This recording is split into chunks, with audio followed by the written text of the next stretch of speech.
Welcome everyone to another amazing episode of the Average Ontario Anglers Fishing Podcast. Welcome to summer. It is finally summer and we're starting out some cool episodes all about summer fishing. Today's episode is brought to you by Jeff's Jigs. I don't know why it sounded so deep because he's a young guy. Jeff's Jigs, yay! Anyway, Jeff is an awesome guy. He's actually provided the giveaway for this episode, but we're going to get into that a little bit later.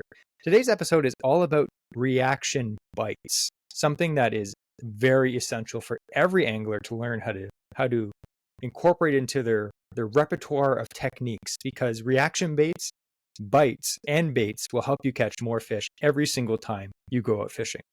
But before we get into this very interesting and reactive topic, we have, as tradition states, an interesting fishing fact. And to handle that, we have Andrew.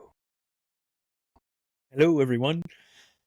So I whenever I go down to, like, we live near Toronto, Jesse and I. Whenever I go down to the Toronto Islands, or we'd go to, Central Island and stuff like that back in the day, and you look into the water and you see huge bass, you see carp, you see big pike swimming around, and what goes through your head, Jesse, whenever you see that?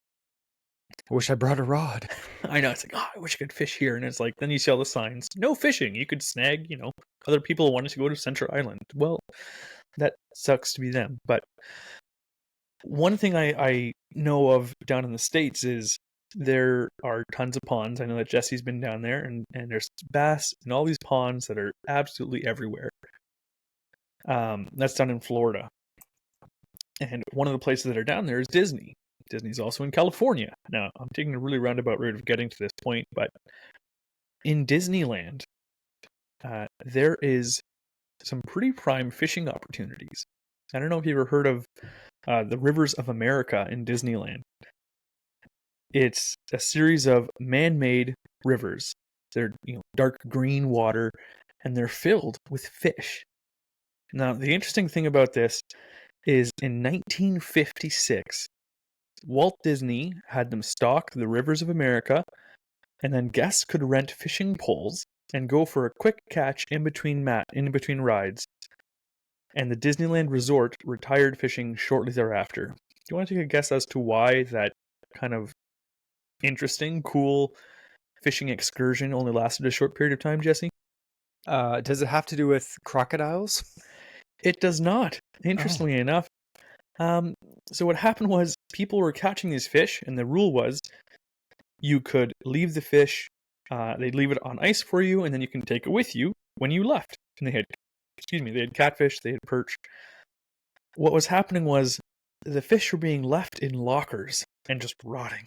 Ew. So these people would go fishing and just leave their catch all over the place and not take it with them. And so the park started to smell pretty bad. And I don't know about any of our listeners, but I know there's a lot of conspiracy theories as about Disneyland pumping aromatic smells of like cookies baking and stuff like that through the park, and they actually do that. So I assume that a bunch of rotting fish sitting in lockers would probably negate anything they're trying to pump out that smells better. Unless you're a raccoon. That is repulsive. Yeah, it was said that the lockers on Main Street were full of decaying fish, and that was in 1959. Now, there's still a bunch of fish. There's an entire ecosystem that happens in these rivers, and I thought it was quite interesting. Now, this is a whole man-made river system, okay, in California, and there exists largemouth bass, there's perch, and there's catfish still in here. Now, what they do is, you might think of a man-made river just like an aquarium. One of the biggest things is like anyone who owns aquariums know that if you don't clean it regularly, aquariums will stink. Again, not ideal for a place where they want you to smell like cinnamon buns. So every 5 years, they would drain the entire Rivers of America and remove the algae and foreign debris dropped or tossed into the water. Now, before they would drain it, they would use nets to trap and move all the fish into underground tunnels that interconnect all of the dark green water areas in the resort. The tunnels were then plugged with air bladders to prevent water from rushing back in. Then they would drain, the rivers of America, and any fish that they found while it was draining, they would capture alive and transfer into the other green waterways, such as the Jungle Cruise River. So I'm like, that's pretty crazy. Like, that's a huge, man-made aquarium river that they have to drain. Now, in 2010, they had waited 7 years to drain it, so it was a couple years overdue. And you might think, I've let my aquarium go an extra couple weeks between cleaning it, maybe an extra month or two. Now, they had waited 2 extra years. This 7 years between 2010 from when they had last drained it. They collected 12 tons of debris. Ew. The 12 tons included almost 900 cell phones, multiple electric conveyance vehicles, which are like scooters and whatnot, a computer tower, a prosthetic leg, numerous bicycles, tools, clothing, and over 1,000 pairs of eyewear, souvenirs, and bags. Anything with an ID was attempted to be returned. Everything else was discarded. Now, some of these things were dumped by people who worked there. One guy was actually dumping a bunch of pots and pans because he didn't feel like cleaning them. And he was discovered because a boat sank later, and they went down to retrieve the boat and found all these pots and pans. But I have to say that's an odd thing. Now, since then, they have improved their filtration system. So now they only have to drain these rivers every 20 years. And they have monthly divers and stuff that go in and clean up debris and whatnot. But I just thought that was interesting. And so there's still fish in there, despite them draining this thing for a long time, every 5 years, from the 50s on. And even now, they still drain it from time to time. Again, it's between decades now. But there are still fish. And the fact that they would trap them and move them into like underground tunnel waterways to like push them different areas, that's pretty cool. That is cool. That's actually interesting. Last time I went, I didn't go into Disneyland, but we went to one of the restaurants in one of the resorts around Disneyland, I guess. And there's all these, as you're going along the monorail in Florida there, in Disney, there's all these super nice looking like ponds, like in the Disney property. And then you look and there's like people in legit bass boats in there. And it's like Disney offers guided bass fishing trips in there. Yes. And it looks super juicy. Like you're going over the monorail across like this huge bay and you're like, oh, that looks good. And there's a bunch of guys fishing. So Disney World Resorts, which is the Florida one, Disneyland, where they have the rivers, that was in California, but Disney World Resorts, they do offer like Disney chartered fishing trips. And it's all catch and release. And I don't know. In the photos I saw, it just seems like a legit guy. He's out in a bass boat and he takes you guiding. You get a guide and everything. But part of me, I would do that if it was like Goofy on that boat, Imagine fishing with that and just achieve total childhood of the perfect cast. Like, every time I nail that spot, you have to say that, Goofy. Like, getting chartered by like Donald Duck, you're like, where do you want me to cast? That's hilarious. Actually, funny story. I was just talking to one of our patrons or followers, I forget. And he was telling me that he actually recently did just go fishing at the Disneyland Resort and he caught a bunch of fish. So that's definitely something cool. I'm sure it's super expensive. And again, if you're in Florida, nothing's in Florida. It's literally Disneyland. If they took that out, Florida would just be a swamp. But there's so many ponds down there to fish. But it would definitely be cool to fish in Disneyland if you had the opportunity. Absolutely. So thanks. That was an interesting fishing fact. It wasn't very educational, but it was very interesting. So mine normally aren't. A+. So thanks again, everyone, for listening. We are, again, like I said, we're finally in the heat of the summer, hopefully.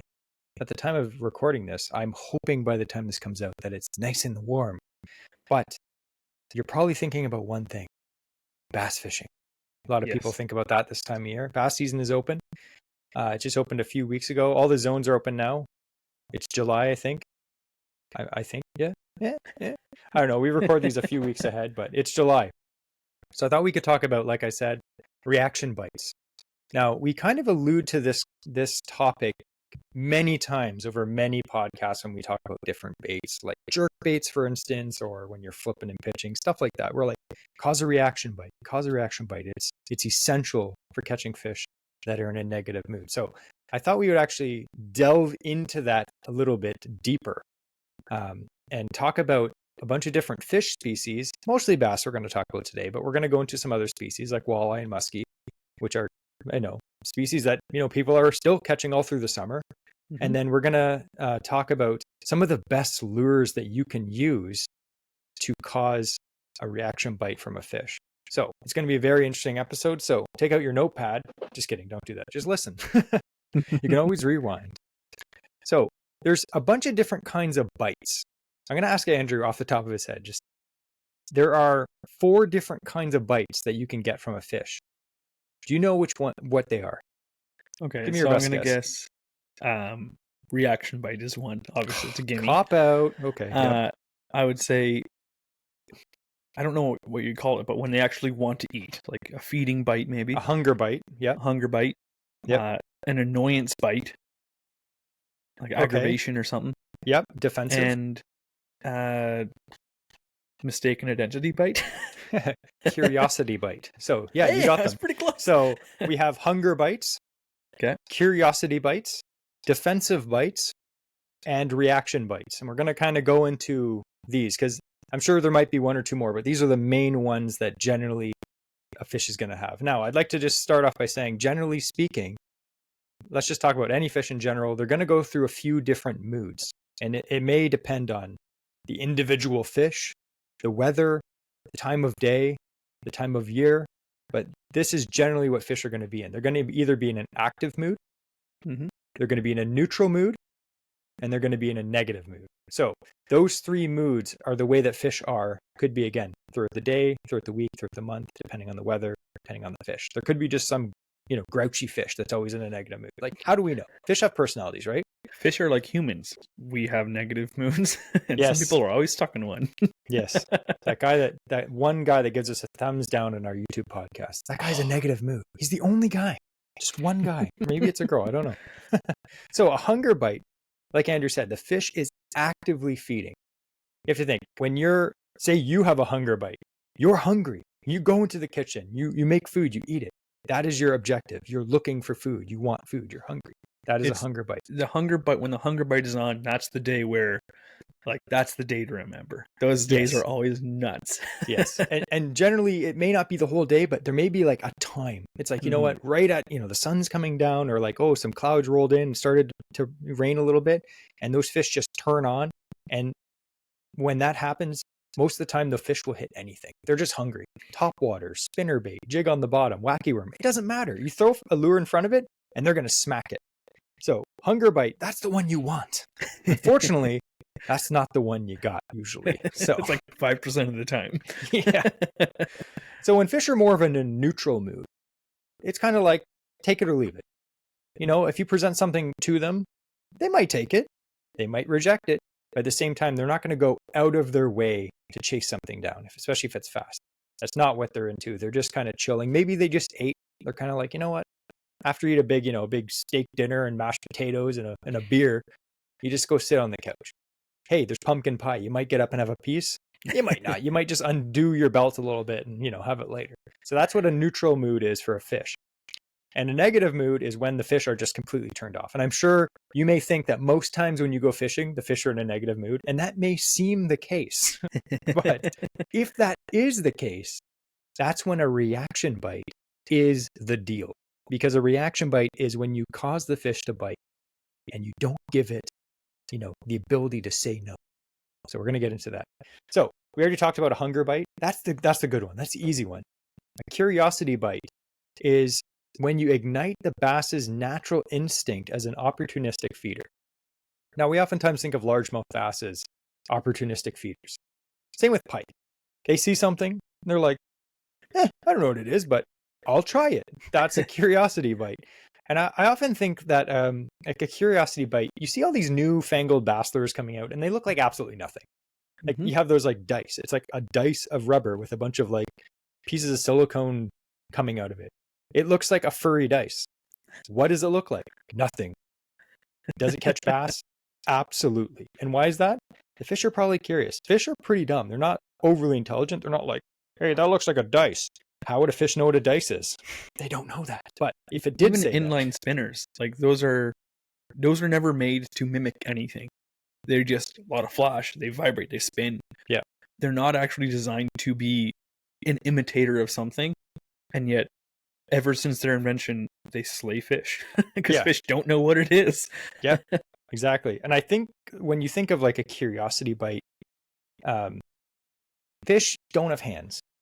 You know, like when we see something, we're like, what's that? We pick it up, we look at it. Fish don't have hands. At least none that I know of. So when they are curious, what do they have to do? They have to put it in their mouth, and then if it's something that's not food, they spit it out. Like how many times have you seen a fish swimming and it just eats a piece of like weed floating in the water and then spits it out? He didn't know what it was. As a plumber, I can say I have never been more happy that I have hands. You do your job, but like a fish. Like, put it in your mouth. What is that? So take Andrew's advice. Do not do that. Germs are bad. But fish, they're curious sometimes, especially dumber fish. Like look at sunfish. They're dumb. They'll put anything in their mouth. They're just like, oh, what's that?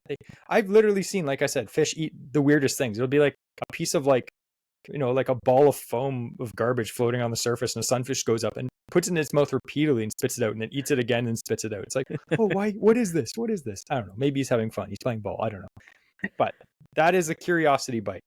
Now, the next one is the defensive bite. Most of the time, this is when the fish are spawning.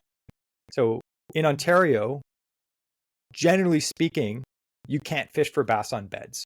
Now, in some of the zones up in, more north of us, we mostly fish zone, 20, 17, and 15.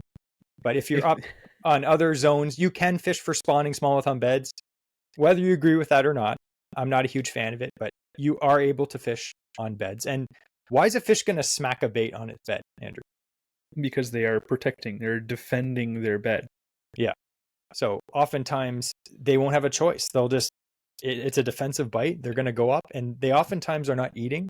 I've seen so much footage on YouTube of guys and they're bed fishing for like largemouth, and they'll just flip like a bait right into the bed and just let it sit there. Mm-hmm. Just sitting there doing nothing. Bass comes up, picks up the bait, swims 10 feet away, and then spits it out. Like it's not even hungry. It will 100% move that bait. It cannot allow it to be on its bed, on its nest. Yeah. And another bite that I've personally experienced on the defensive bite is what I think, especially when it comes to bass, is on lakes you have spots. Some spots you're like, oh, this is a nice spot. There's got to be a big one here. And you cast and cast and cast, and there's nothing there.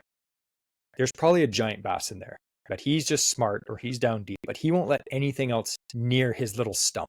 Say it's a stump or a sunken tree. That's his spot. He's the king of the castle there. Say a 12-inch bass tries to come up in there, I guarantee that fish is going to swim up and get that fish out of there because it's his area. So that could also be a defensive bite as well. And that may be more of the fact of using a slightly larger bait, like a swim bait, something like that. Like a lot of people are throwing, big glide baits and swim baits now, or a big top water. Oftentimes you'll catch bass on big musky lures. Are they hungry for a 12-inch bait? Maybe they're crazy, but maybe they just thought it was another fish trying to steal their spot. And they're like, get out of here, bite. And then, the rest is history. You just caught your PB. So that's another defensive bite. So yeah. So the last one we have is the main topic, the reaction bite. So this is the definition. I looked up so much research on this, and this was the best one that I found because some of them are pretty dumb. Reaction bite. It's what happens when a bass is, for lack of better terms, surprised by a bait, which we're going to get into. So I think this happens a lot. Yeah, I think this happens a lot when this is the first part of the reaction bite. It's obviously a reaction. That's the first part. And the second part is being surprised by something. So say you're fishing a bait like a jig and you plop it right into a hole in the lily pad and there's a bass sitting there. And as soon as your bait hits the water, the fish just like smacks it. Because I think half the time the fish is just like, huh! And then it just reacts. It's surprised. It didn't see the bait coming. It wasn't prepared for it to come. It just pops out of nowhere and it makes that fish make a split-second decision, and its natural instinct takes over. It doesn't have time to think. Now, we have a good illustration to explain this. This is the one that everyone uses, but we're going to say it anyway in case you haven't heard. It's the baseball illustration. Why don't you say it, Andrew? I know he loves saying it.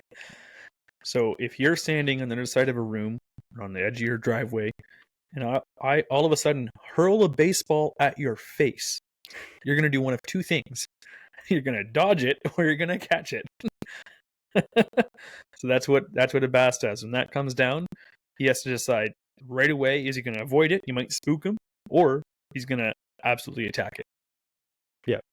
And like you said, if you just chuck a baseball at someone, no warning, you're not going to be like, hey, I'm going to chuck a baseball at you. No, you just throw it at their face. Think fast. If they can catch, which I hope you could, you just catch it. Your brain, like as that ball's coming towards you, you're not like, I have to catch this ball. No, you just catch it. You have that reaction. It's a natural reaction to do that. And the same thing can happen with fish. So, except, like we learned, fish don't have hands, so they catch it with their mouth. Exactly. Good to bring back to the tie-up. Yes, perfect. So, why is this important?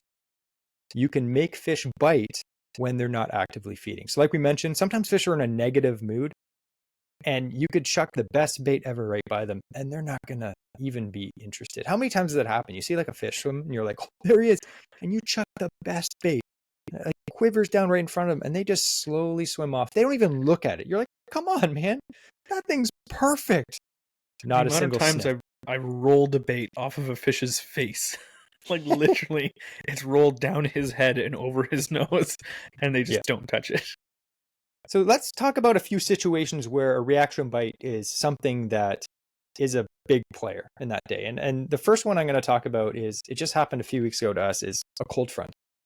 So it always happens every single time. The weather's great. You have a fishing trip planned for the weekend, and Monday, Tuesday, it's super nice, just stable. And all of a sudden, Thursday, it's just like cold, just like clouds, cold, wind, damp rain, like not the good rain, the cold stuff. And you're like, oh, and it's for a few days. It's just a cold front rolls in, and those fish generally just turn off. I'm not saying you can't catch fish during a cold front, but it's not what you want. You want that nice stable weather. And this cold front rolls in, and the fish they become either neutral or negative, and they just, go deep, bury themselves in the weeds, and they just they're not actively feeding at all.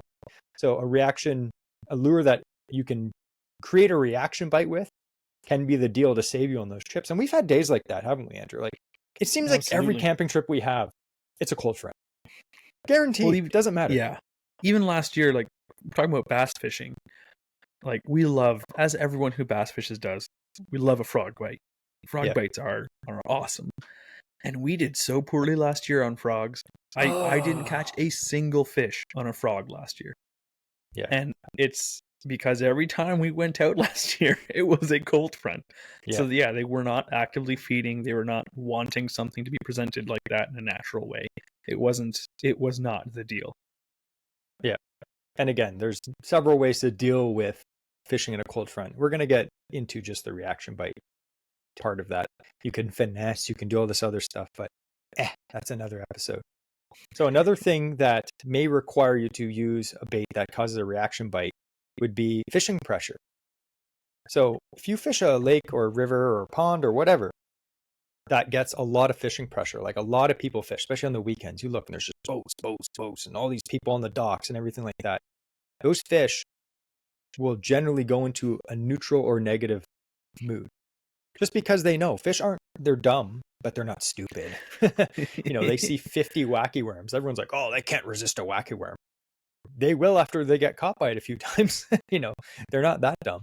So if you're dealing with fishing pressure, sometimes you have to get that reaction bite and not just use a regular presentation just to get the bite. Again, a fish may be smart enough to know that, hey, I've seen 50 chatterbaits this summer so far, and I've got caught by it twice. But if you can cause that reaction bite, you don't give the fish the ability to think, so to say. He's like, oh, I've seen that before. No, don't even give him that. Give them the chance to think about one thing. It's just like it whips by their head and they're like, I need it. And then when they bite down, they're like, dang it, I forgot.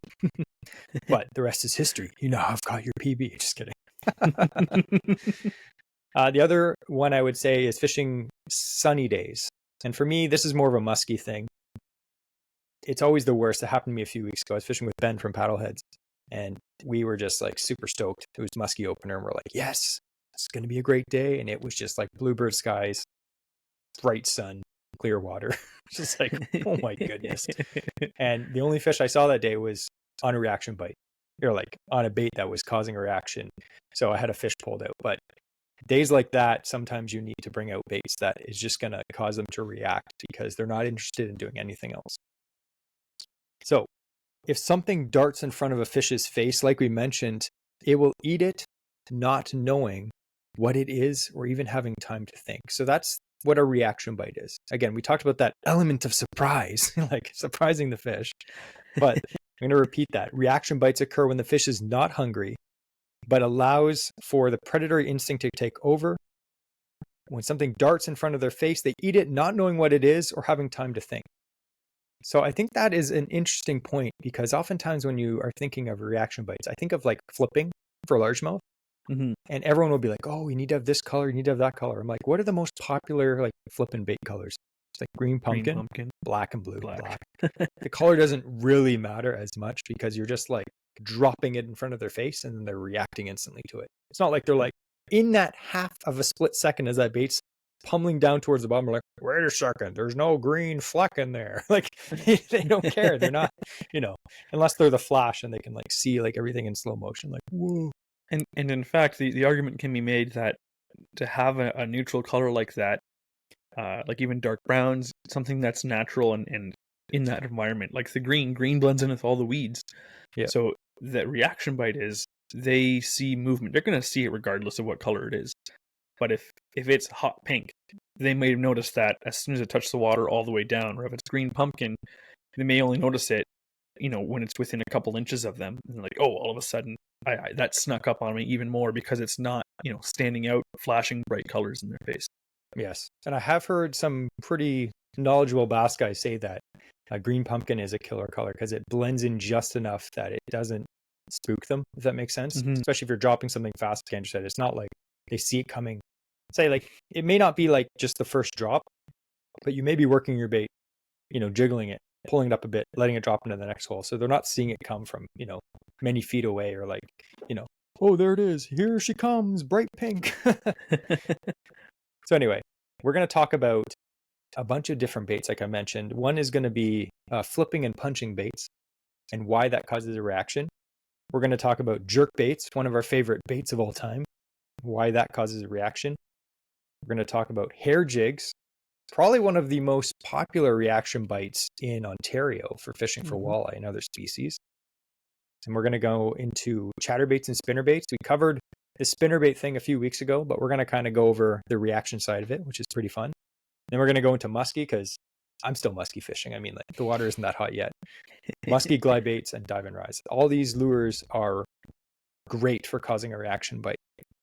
But before we get into that, we have a few reviews that I'd like to read. We normally leave this to the end, but I thought just because it would be super fun, we could do it now. Jesse's like, so, because I arbitrarily decided something, we're doing it, everyone. Yes. So like we said, we do get quite a bit of reviews. Absolutely appreciate it so much. And we do read the cool and funny ones. I mean, there are a few people that are like, great pod, 5 stars. Not going to read that. That's we get quite a few reviews, but we don't get enough. So don't let that hold you back from making your own. Yes. And if you left a review, you can always edit it to make it funnier. That's great. All right. This is not a review, but this is a direct message that I got from some lady named Janelle. And then she said this, and I asked her if I could read this, and she said absolutely. So she said, my 4-year-old and I were listening to your podcast on the way to a camping trip, and she heard the loons on it, but nothing was talked about regarding them between her and I. Then when we were camping, she heard the loons and said, Mom, it's like your show. She means what we were listening to. So that's pretty funny. I don't have kids, so I don't know like how big a 4-year-old is, like this big, I don't know. But anyway, it's always cute. We do appreciate it. And again, we always like to keep our show clean, no swearing, nothing crazy inappropriate, so that you can listen to it with your family, with your kids, with your old school grandpa and grandma in the car, and you don't have to worry about any weird stuff. So we do appreciate that. That made me laugh. That's pretty cute. So here's another message we get from a guy named Sean. He said, Sean from Montreal here. I just wanted to reach out to you and let you know how much I love your podcast. It's my go-to entertainment during my commutes and to and from work. I recently listened to your latest episode and wanted to share a funny story from my recent boys fishing trip over the long weekend with 4 of my closest friends. We're all bald and bearded, which is a sight in itself. I've attached a photo of myself catching a nice largemouth bass. But the real highlight of the trip was when my friends started calling me Luigi from Super Mario Brothers. Apparently my fishing outfit and pose were a perfect match. Keep up the amazing work. And I gotta show you guys this picture. I'll post it on Patreon or something like that. But the guy has like a Mario cap on, a really nice largemouth in his hands, and then like blue overalls. He literally looks like Luigi. The blue suspenders and the green shirt. Yeah. And he sent us this regarding our podcast on growing a beard, because they all had beards, which is pretty funny. So I thought that was pretty funny. We like to thank Sean for that. And then the last one I'm going to read, this is a review that we got on Apple. So he says, Average Ontario Anglers podcast has set the bar high for fishing podcasts when it comes to the quality of sound, quality of hosts, and quality of topic. I feel like every week I'm learning something new about fishing, whether it be a new fishing technique or lure to try, or something interesting about a species of fish. They always have something interesting to say about the topic. Jesse and Andrew are a well of fishing knowledge. Keep up the good work. And that's from Dads 111111111. So thanks, Dad.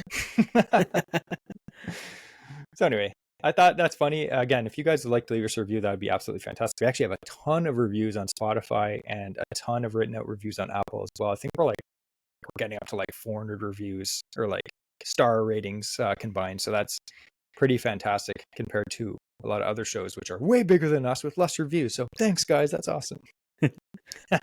So before we get into our main topic, like I mentioned, of the different baits that cause a reaction bait, I thought we could talk a little bit about our podcast sponsor. Like I mentioned, the giveaway sponsor of this week is Jeff's Jigs. Mm-hmm. Now, if you've never heard of Jeff's Jigs, I'm going to tell you, because you really should know about this guy. So we met Jeff at CanCast 2024, and he's a young guy. He's 16 years old. And this guy ties some of the best hair jigs I've ever seen. So they are like, legit. They're actually really nice. And you're like, how did this guy do this? It's like, I'm not very crafty, but he makes really, really nice hair jigs. And again, there's lots of guys that make them. They're a very popular presentation in Ontario, especially for walleye fishing. He has all of the best color combinations, super meticulously wrapped and super glued together, or like epoxied. The thread work is very nice. Like, this kid could work at G. Loomis threading rods. Like, you would not notice the difference. Like, super nice. Paint jobs are great. He makes really, really, really good stuff. Again, we met him at CanCast. We bought a bunch of his jigs because, I mean, we like buying lures, and like, he was so exuberant about his stuff. He's like, hey, come on, look at my stuff. And we were looking at it, and I'm just like, putting stuff in my basket. I'm like, dang it, I'm poor now. So I asked him, I was like, what do you want to say to our listeners? And he's like, this is what I want you to say. So I'm going to paraphrase what he says. So I'm not going to listen to exactly what he says. I'm going to paraphrase it. No. He's a nice guy. So he's 16 years old, and he started tying jigs back in 2020. So he's been doing it a few years. So during the pandemic, he's like, I needed a hobby. So what did he do? He's like, I'm going to tie jigs. Why not? That's a pretty cool hobby. Then in 2022, he took his hobby and started Jeff's Jigs. And since then, he said it's been a grind, but he's enjoying every second of it. And I know he's still in school. And every time I message him about the podcast or this, he's like, oh, I'm busy doing like a final project or something for school. But at the same time, he's tying all these jigs. I'm just like, I picture him like he's typing on one hand on his laptop and wrapping jigs with the other hand. Just like some crazy multitasking freak. So he's typing with his hands, but tying jigs with his toes. That's I think tying jigs. Skill. What would here's a good would you rather, Jesse. A little tangent. Would you rather have to try tying jigs with your toes and type with your hands at the same time, or type with your toes and tie jigs with your hands? I would try tying jigs with my toes, guaranteed. And I'd have to get one of those little thimbles one that goes cast. on my big toe. Yeah, one cast and all the hair just like falls off the hook. I was like, I should have bought a Jeff's Jigs. So Jeff makes a ton of stuff. We'll talk a little bit about the stuff that me and Andrew purchased at CanCast, and we actually had the pleasure of using a few weeks ago on a walleye trip that we went on. But this is some of the stuff that he makes. And again, I know we say this about all the people, but we deal only with the best. So what can I say? His stuff is legit. Jeff makes sick stuff. So he makes all kinds of stuff. He makes premium marabou jigs. They're tied on a Ned head, which is awesome. Oh, I got it's one not right just here. a ball. And yeah, so tied on the Ned head. So when it sits on the bottom, it sits up and you have like, you put a small Ned rig on it too, right? Yeah. And just that hair, that marabou hair is just like wisping around it underwater, but it's going to stand upright. Like that's awesome. Yeah, these very high quality marabou. Again, like the wraps are legit perfect. High quality hooks. Like these aren't trash. Like, you know, sometimes you buy like, oh, I'll buy some hair jigs at the gas station up of wherever the heck you are, and the hooks are just like dull pieces of crap. These are like legit hooks. Yeah, like they're really sharp hooks. So he has premium marabou jig heads. He has all kinds of sizes: 16th ounce, 3/32, 1/8, and they're on Gamakatsu hooks. The best, like very good hooks. He also has like matte paint, hand-tied bait keeper, and super nice, like I said, marabou. I used to do a little bit of fly tying back in the day when I worked at Sail, and tying flies and tying jigs, it looks easy, but there is a skill to it to do a really good job. There's little things that make big differences, and Jeff has those down. So he has these premium marabou jigs, which are going to be absolutely killer for smallmouth bass. If you fish smallmouth bass, you need those. Another thing he has is just regular marabou jigs with Mustad Ultra Point hooks. Now, if you're bougie like us, you're going to want the Gamakatsu. Let's be serious. But he also makes ones that are a little less expensive that have Mustad Ultra Point hook, which are also fantastic hooks. Yep. And then the thing that we really were using, we went on a walleye trip a few weeks ago, and we were ripping hair like half the day at least. And he makes some of the best looking, you know, banana head bucktail jigs, like the classic, right? You got the banana head bucktail jig, and you know, if you had to pick one color, Andrew, like what color are you going to get? Like, this is mine, black and orange. I like the black and green. I do too, yeah. Honestly, black with anything, I'm all there. And again, like we mentioned, does the color really matter? Some people say yes, some people say no. They're like, you just need a dark color with a little bit of brightness to it. I've had success on orange. I've had success on green. I've had success on just pure black. I don't think it really matters to myself. But if you are the kind of person that's like, hey, color does matter, Jeff makes a ton of colors. Like, these are just some of the colors that I picked up. So I picked up a bunch of black ones. Unfortunately, I had a few northern pike bite me off. So sad. Anyway, they enjoy Jeff jigs too. But and he has those in 1/2 ounce, 3/8, and all down to 1/4, right? Yep. So he has those quarter, 1/4, if as Brian Johnson would say, but we're going to call it a quarter. 3/8 and 1/2, and again, super high quality hooks as well. These are some of the colors that I picked. I'm just going to describe them because this is an audio podcast. So I picked up this color perch, which is just like classic. He's got like the painted black stripes on it. Very good looking lure. Picked up black and brown, black and orange, black. And then he recommended this color. I don't know what it's called, but it's called nuclear grape. It's actually like, you know, lime green and purple, which are my literal 2 favorite colors of all time. So I had to pick it up. So very great baits, high quality. And another thing that he makes, which has become really popular lately, is an underspin. So he calls his the spin missile. So it's basically, you have an underspin jig with a little blade underneath it. And then you have, again, a high quality tied bucktail jig. So as you're ripping that through the weeds, you got a little bit of extra flash, which will attract more fish. These have been really popular the last few years. Definitely, again, super high quality hook, really good jobs.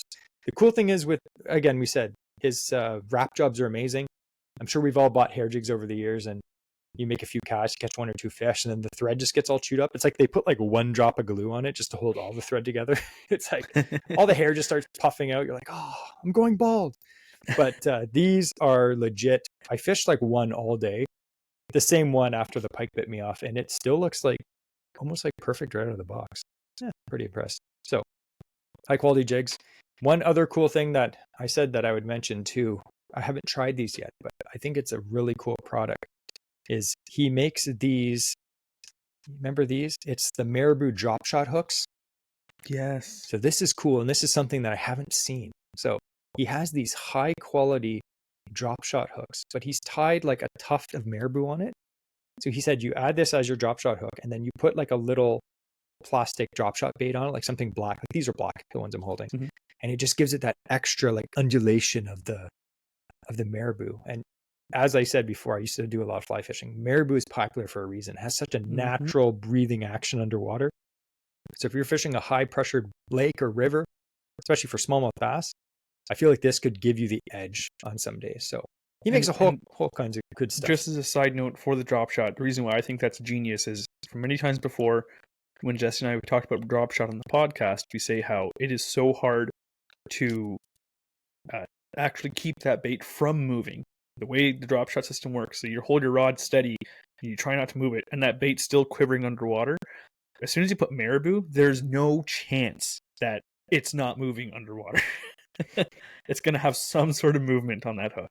Yeah, and just like super buggy, you know? Yeah. You know how much like it's very popular, smallmouth bass love marabou jigs. So the marabou drop shot hook, that's very cool. I don't know if he like came up with that himself, but I've never seen that. And if I have, like, hey, you can find them now in Ontario. So that's super cool.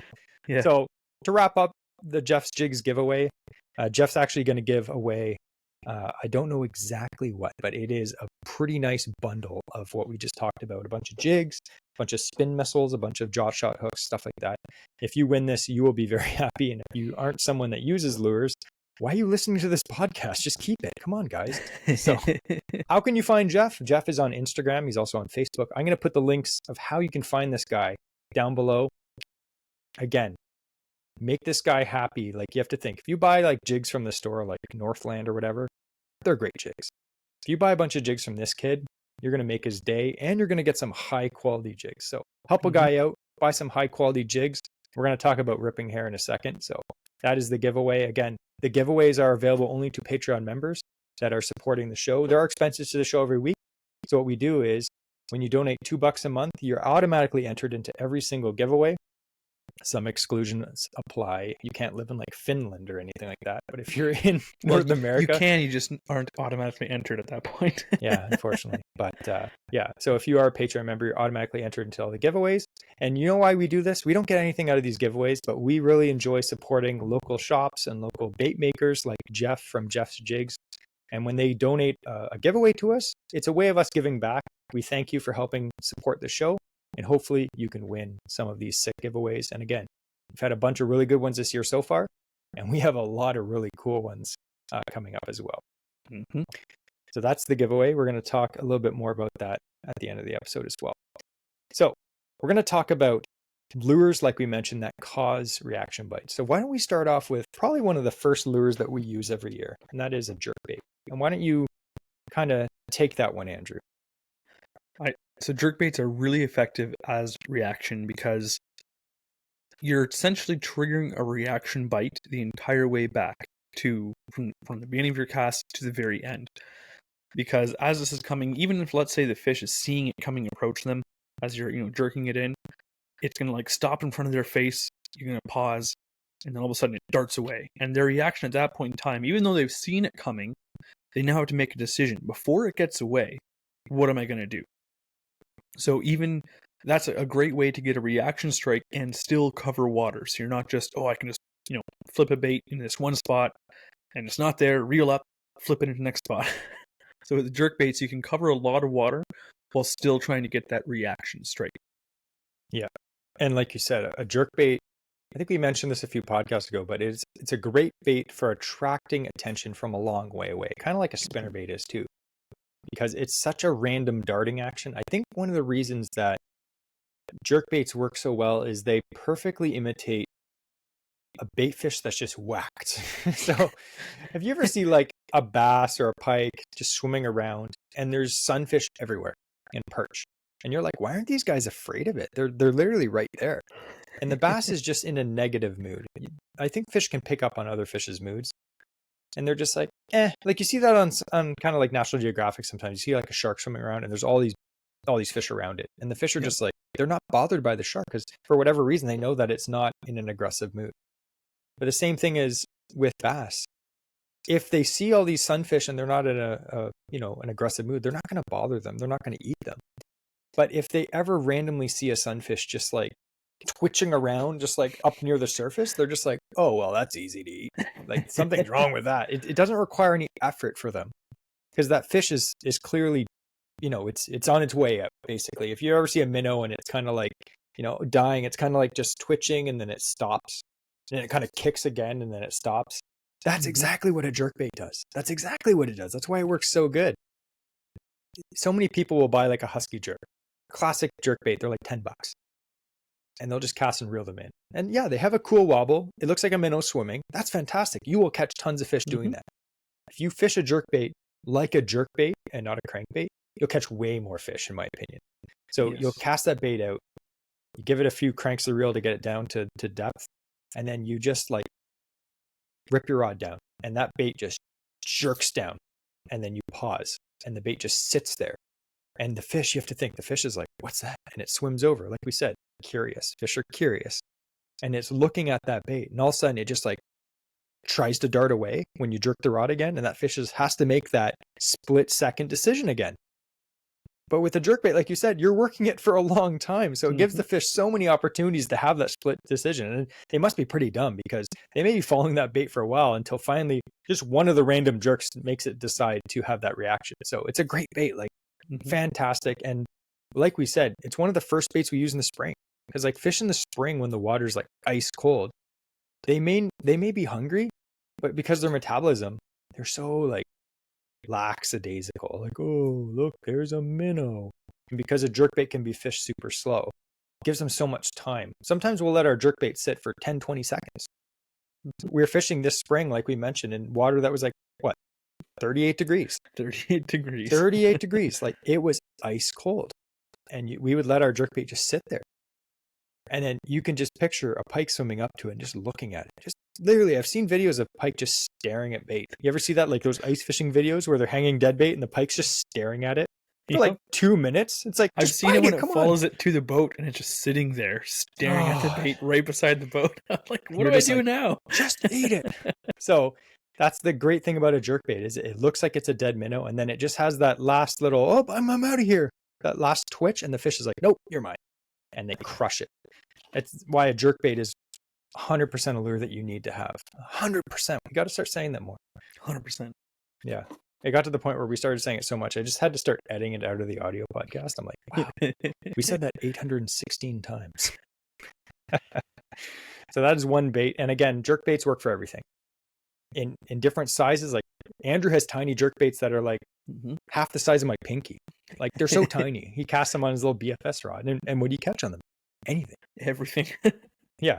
Perch, crappie, sunfish, bass, walleye, musky. Like, every species of fish, there's probably a lure that's like a jerkbait that is very good for that species. So that's the first bait. Now, the second one we're going to go into is chatterbaits and spinnerbaits. Now, Andrew said something very, very important on our spinnerbait episode a few weeks ago. And he said a spinnerbait is a great lure, doesn't have a ton of action. And I don't mean like, it does have action with the blade, but the bait itself is kind of like going in a straight line. But he says the action of the bait, when it hits something, that creates the reaction. So like a spinnerbait's rolling along, when it hits a piece of wood and deflects off of that, that creates the reaction. So why, Andrew, would you say a spinnerbait can cause a reaction bite? So when you're fishing it, again, if it's in open water, it's not going to be reaction bite. It's just coming straight across.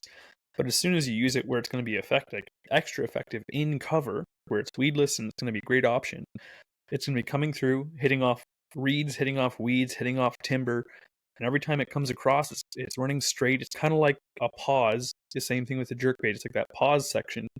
All of a sudden it hits that stick and it rolls sideways. And just, it all of a sudden it flips sideways. And oh, that's the reaction right there. So it's a sudden change that's, again, for lack of a better term, surprises the fish. So spinnerbaits are great because when you do fish them around cover, the cover is imparting your action for you. Yeah, exactly. So again, spinnerbaits are fantastic lures. And it's just like a bait that you can use in so many circumstances. You need to use them. I had some people message me about that spinnerbait episode, and they're like, I haven't done well in spinnerbaits.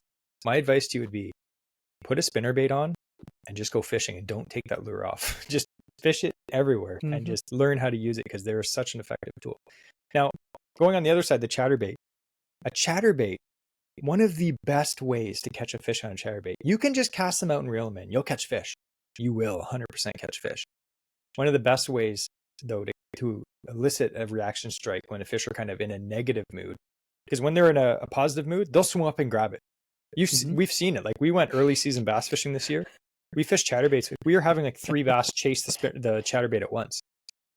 But when they're not in that mood, and you have a chatterbait, like right now I have in my hands, I just have like a 3/8 white chatterbait, standard chatterbait, just a little trailer, a lot of action, a lot of blade, the blade wobbles back and forth, which causes, the bait to kind of wobble back and forth.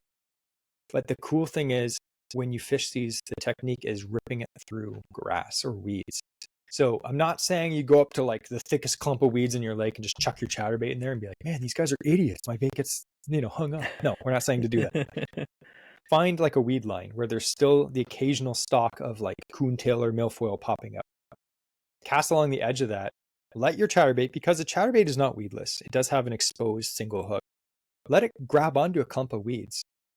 And then when it does that, keep reeling and then just jerk your rod up, and it'll actually rip through the weeds.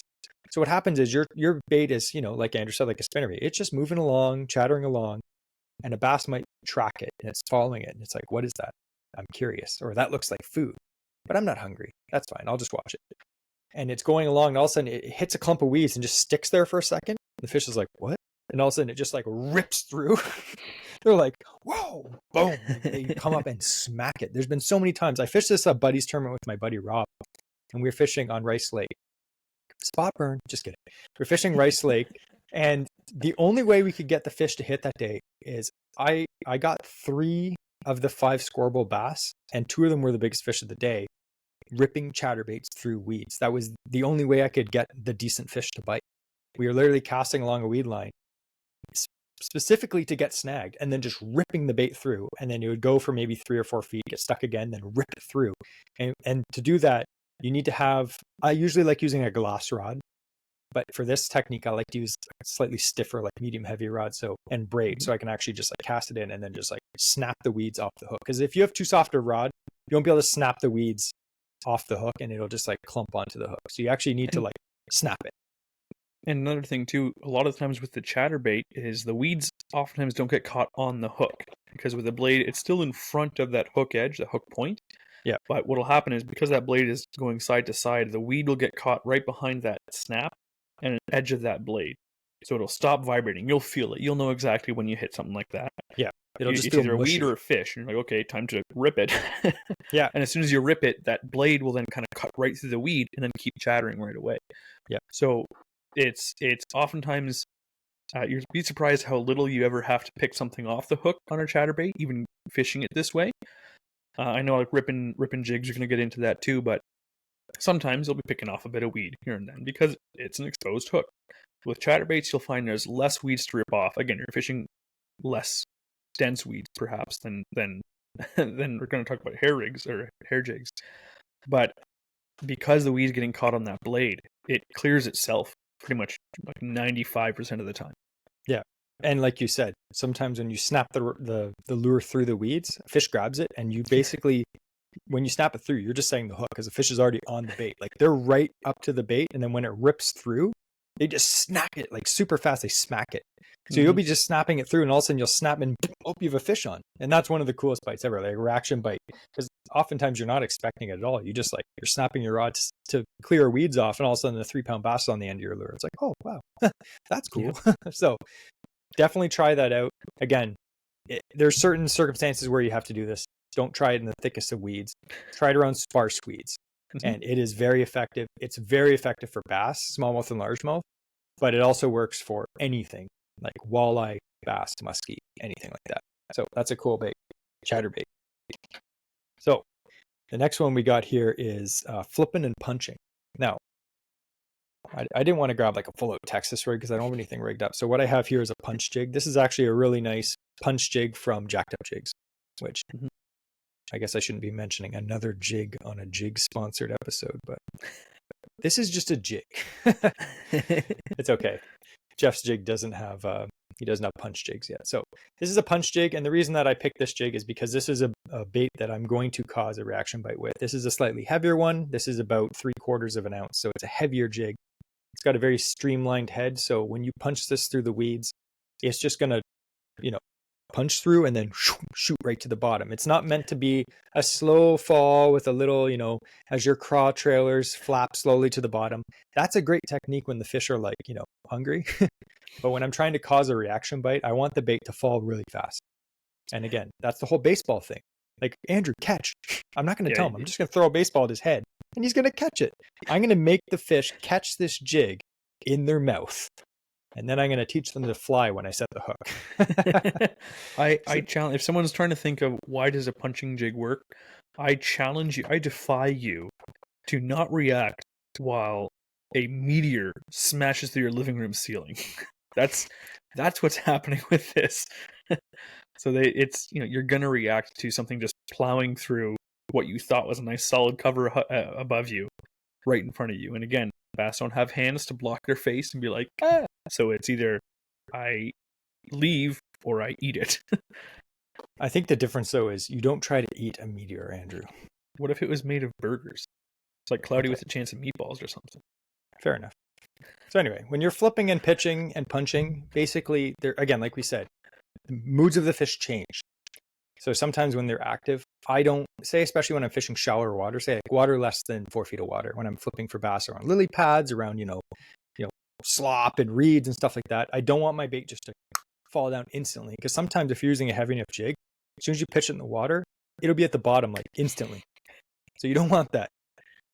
You want a slower fall sometimes. But when you're trying to incite a reaction bite, a heavier weight is oftentimes better. And it took me a while when I first started really jig fishing to get this down, because I would always be like, that's too heavy. Like that's heavy. Like I'm fishing 4 feet of water and I'm using like a 3/4 inch tungsten. Like, that's going to sink pretty fast. But that's the point. You want it to just, you want them not to have a time to look at it. I always think I was watching a video with Kevin Van Dam, and he was talking about just burning a spinnerbait like really fast. And he's like, you don't want the fish to be able to know what it is. You just want them to react to it. So if you give a fish a chance to look at your bait, they're like, especially a spinnerbait, they're like, what the heck is that? Is this like a jig with like a random arm and a blade spinning around? It doesn't look like anything. It's not like one of those like ultra realistic baits. So with a jig, the same thing. A jig, if you look at it, it doesn't really look like anything. It kind of imitates a sunfish. But if you just hung that in front of a bass's face, he'd probably just be like, what the heck is that? So I want that bait to go by his face really fast and cause them to react to it. And again, like dark colors, I like black and blue, black, green pumpkin. This is a black and purple, black and blue, black and purple, anything dark colors like that. It's great. And I'm just going to basically, it's a numbers game. Because fish aren't actively biting, I'm going to be trying to pitch into as many holes as possible. I'm going to have the trolling motor on, 25 or 30%. And I'm just going to be going around the edges of these lily pads or these weed holes and just pitch, shake, shake, done. Pitch, shake, shake, done. I'm going to go for the numbers game. It's a very cool form of fishing. It's so fun. It is really cool. And some people will be like, you know what? You should slow down and try to catch these finicky fish. It's like, okay, you could spend, say, an hour fishing one small area to get 3 bites, or I could fish an area 10 times as big, make 10 times as many casts, and possibly catch more fish because I'm causing a bite that the fish have no choice but to do. And I'm covering water to find the active fish or find the fish that are willing to bite a reaction bite. Not every fish is going to smack a reaction bite. Like Andrew said, sometimes they make the decision, do I smack this or do I run? And sometimes you'll see that. You'll pitch a bait out, and as soon as the bait hits the water, it's like just a wake. The fish is gone. Other times when you pitch a bait out, I had the most phenomenal reaction bite ever a few years ago on pigeon. I flipped out a jig. And as the jig, it seemed like slow motion. I could see the jig going towards the lily pads. There's like a little clump of like 7 lily pads. And as my bait, before it even hit the water, there's like a shadow going towards it. This fish moved underwater to intercept where the jig was going to hit. And as soon as the bait hit the water, it was like felt a tap. Like that fish was on it, like right away. Like they're fast. So don't ever think that the fish is not fast enough to grab your bait going down to the bottom. They smack it really fast. Oh, yeah, still gives me that's the a very good heebie-jeebies. point because yeah, we talked about, you talked a bit about fall rate, and yeah, like, a quicker fall rate can be a good thing, or is a good thing with reaction baits. And talk about the speed of how fast something falls through the air, and that's what that bass was reacting to. Yeah. So yeah, their ability is, and he was I remember that story. Like that was from a few feet away. He moved because he saw something coming. It was still a reaction, even though he was 6 feet away. Yeah, it's crazy. So fish are fast, and again, a bait that you can work fast. It's also a very productive technique because, like I said, you're looking for fish fast. You're not sitting there being like, "Oh, I gotta slowly pick apart this whole lily pad bed." You're literally just like hole, or like sometimes when you're like going over like weeds and it's all milfoil or coontail and there's just like a hole and then it's just like I love that. Look for the My holes. heart goes pitter patter when I pass that. I'm like, yeah. Oh, like I always like to have a jig rod ready just as we're slowly moving through weeds because I'm like, oh, that hole looks too good. Yeah. And I find when the fish are in that mood, I personally catch more fish covering water. And that's what we find, especially when there's two guys in the boat. It's great because you can just have the trolling motor on and like just you fish that side of the boat, I'll fish that side of the boat, and we're just pitch, and just boom, boom, boom, and all of a sudden, boom, fish on, Oh, I love it. Man, bass or if season's we're on like a weed line, we'll just take every other hole. So you just like, play leapfrog. Andrew seems to always take the better holes though, but that's okay. All right, so let's talk about hair jigs because that is what Jeff's jigs make. Man, Jeff's jigs is kind of like a tongue twister. I'm having a really, really hard time over here. It's a tongue twister for some people, like Jesse. Yes. I never learned to read, so hair jigs, like we mentioned. Again, we had like a master class of hair jig fishing with Brian Johnson, who's the halibut fishing guide. He took us out for a day. He's like, man, I want to go fishing with you idiots. I was like, all right, let's go. Since it wasn't a guided trip, he spanked us. Like he didn't hold back. Like he outfished us like 17-1. It wasn't even fair at this point, but he showed us times to guide us, but at the same time, like it's like, oh, Kier cast at this spot. We'd cast 4 times. Like you missed. He's like, my turn. And he first cast smokes a 27-inch walleye. He's like, ah. Oh. But anyway, he put on like a master class of like snap jigging, ripping hairs, we call it, the bucktail jig. So we were using Jeff's jigs. We should have gave him some of them. Nah, I don't want to. He can buy his own jigs. But anyway, so what you do, and I've had success on this in the Kawartha Lakes myself, is you would find areas on like a weed line. So a weed line is basically where the weeds stop. It could be for whatever reason. It could be like the sunlight doesn't get that far and the weeds stop growing. So it'll be like a wall of weeds and then it just slowly stops. It's not exactly what you think. Sometimes it's just like weeds and then nothing and then sand. It's not always like a very definitive wall. Sometimes it just kind of like, just slowly gets sparser and sparser. But basically you find a weed line and you're going to cast your jig pretty much right into it. And like you said with the chatterbaits, that hook, it's exposed. It's going to grab weeds. And then you snap your rod up and it rips through the weeds and it causes a reaction bite. So any fish that's sitting in those weeds or cruising along the edge, they're going to be seeing this jig fall down. And they're like, what is that? They're curious. They swim up to it. And all of a sudden it just snaps in front of their face, like upwards, and they just gobble it up. It doesn't even make sense. Like if you're explaining this to someone that doesn't fish, they would not believe you that this technique works, but it does. And it absolutely works. And I've lost so many musky on hair jigs. Like they grab it and just bite me off. A bunch of pike bite me off. Like every species loves this. I've caught bass on these. Andrew caught a pretty good walleye last year on one of these. And I was fishing like, plastic bait, like some really nice scented plastic bait. And he smacked a big walleye. Like it's literally just bucktail on a jig, but it's that reaction bite that causes them to snap at it. Didn't you catch a big bluegill on one like a couple of years ago? Yeah. Anything smacks this. And the cool thing is it's such a simple technique. You just cast into the weeds and then you just snap your rod up, kind of like rip it up, and it rips through the weeds and then it falls down again. You rip it up, it falls down again. And it attracts the fish and then it causes them to react to the bite. Because like realistically, what does a hair jig look like underwater? It's a bunch of hair on a ball of lead. Like it doesn't look like much. I guess you could argue it kind of looks like a minnow swimming up and down. But minnows don't really do that. Do they just like swim up 5 feet and then just drop straight down? Like, not really. You're just my causing a experience, reaction. minnows are shiny, not Yes. covered in black hair. Not hairy.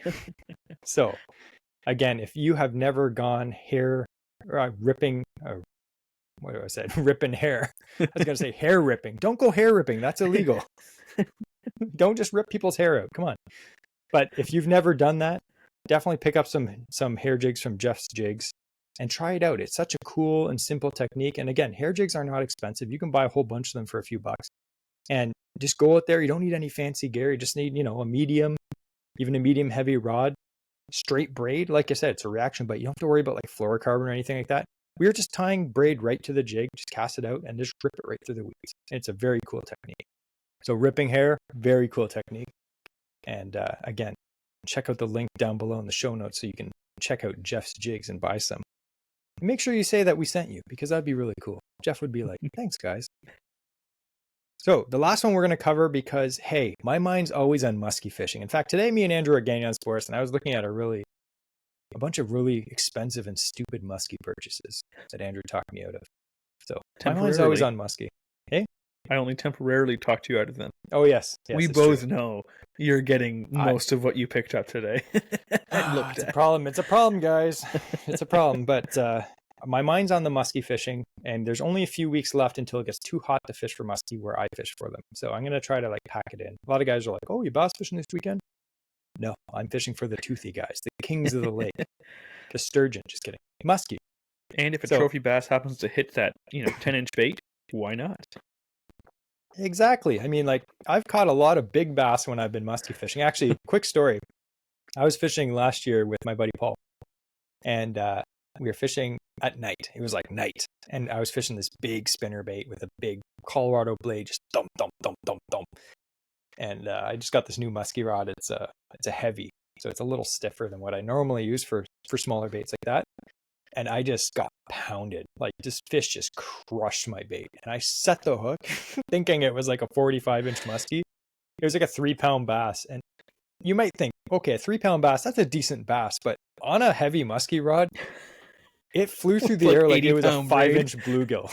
It literally flew through the air from where it grabbed the bait, flew through the air, and I just like lifted it up. My rod didn't even bend. I was like, nice. And it was a decent bass. Paul was like, what the heck? Anyway, so the baits we're going to talk about that cause a reaction bite for musky are glide baits and dive and rise. Now, dive and rise are kind of like jerk baits. They're actually like, I guess they're classified as a jerk bait in the musky world, because you kind of jerk the rod down and it does kind of the same thing as a jerk bait for bass. But what I got here in my hand is a 9-inch Suic, which is a classic musky lure. They've been making these forever. This is a high impact.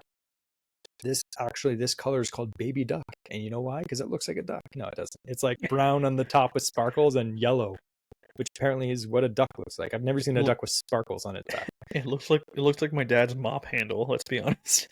It does. Now, this is a very simple bait. If you ever looked at a Suic, it literally looks like a mop handle. It's just like, it's got 3 sets of treble hooks and a little fin on the back so you can adjust the action of it. But the cool thing about a Suic is basically the way you fish it. It's a dive and rise bait. So it does dive down when you jerk the rod. And then when you stop, it just floats up. That's it. It's literally it.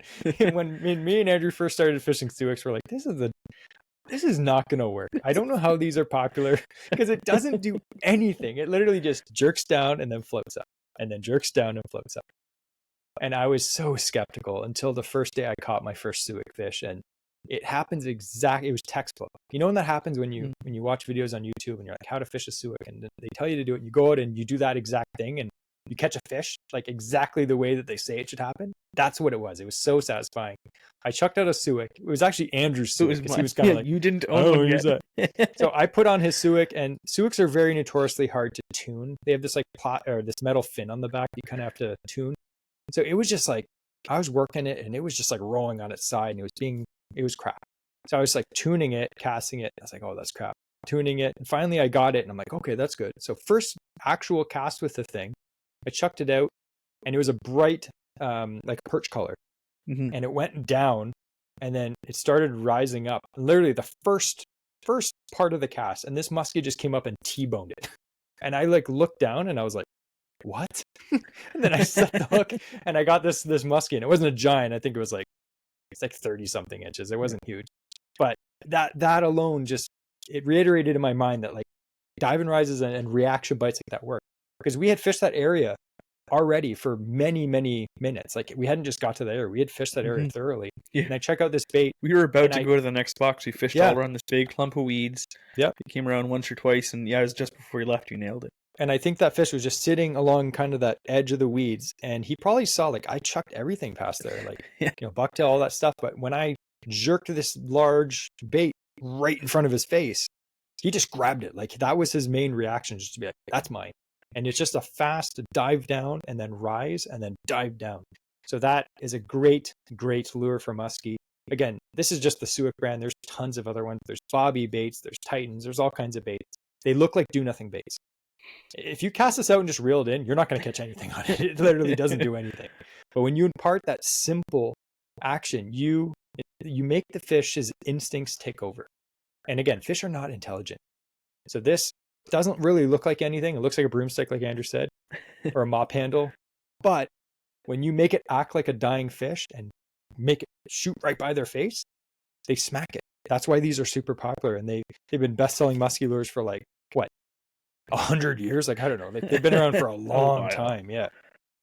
So one more bait. So we talked about dive and rise. One more bait is a musky glide bait.